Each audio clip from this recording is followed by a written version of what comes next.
सुप्रभात बच्चों, कैसे हैं आप सब। उम्मीद करती हूँ आप सब अच्छे होंगे।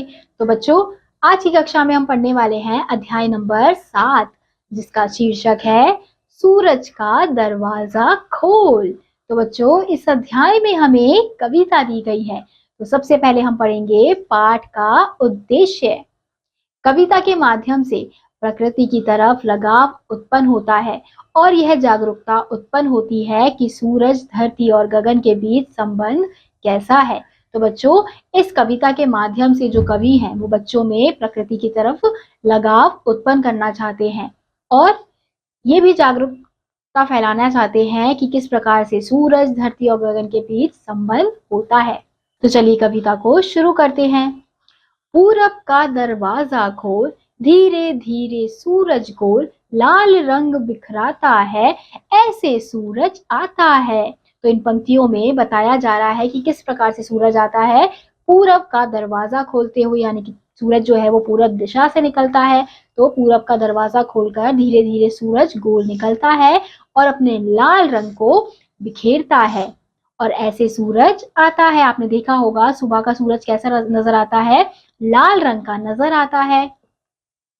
गाती है चिड़िया सारी, खिलती है कलियां प्यारी, दिन सीढ़ी पर चढ़ता है, ऐसे सूरज बढ़ता है। तो बच्चों, इन पंक्तियों में क्या बताया जा रहा है कि जैसे ही सुबह होती है, सूरज निकलता है, तभी जो चिड़िया है, जो पक्षी है, वो गाने लगते हैं और जो कलियां हैं, फूलों की जो कलियां होती हैं, वो खिलने लगती है और इस प्रकार से जो दिन है वो आगे चढ़ता है और सूरज ऐसे बढ़ता है। लगते हैं कामों में सब, सुस्ती कहीं न रहती तब, धरती गगन दमकता है, ऐसे तेज चमकता है। तो इन पंक्तियों में क्या कहा जा रहा है कि जैसे ही सूरज निकलता है, दिन बढ़ता है, वैसे ही लोग क्या करने लग जाते हैं, काम करने लग जाते हैं। सबकी जो सुस्ती है वो हट जाती है, किसी में भी सुस्ती नहीं रहती है और इस प्रकार से जो धरती है वो चमकती है।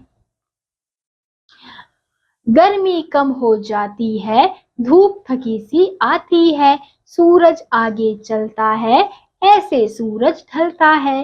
तो आखिर की पंक्तियों में बताया गया है कि जैसे जैसे सूरज ढलने लगता है तो गर्मी जो है वो कम होने लगती है और धूप कैसी हो जाती है, थकी हुई सी हो जाती है, क्योंकि धूप जो है वो कम होने लगती है और सूरज आगे चलने लगता है और इस प्रकार से जो सूरज है वो ढल जाता है।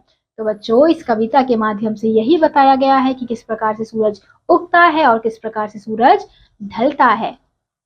और जब सूरज उगता है तो जो प्रकृति का वातावरण है वो कितना सुहावना हो जाता है। हर तरफ सूरज की जो लालिमा होती है वो छाई रहती है और जो चिड़िया है वो चहकने लगती है और फूलों की जो कलियां हैं वो खिलने लगती हैं। तो इसी के साथ आज का यह अध्याय यहीं समाप्त होता है। उम्मीद करती हूँ आपको यह अध्याय समझ आया होगा।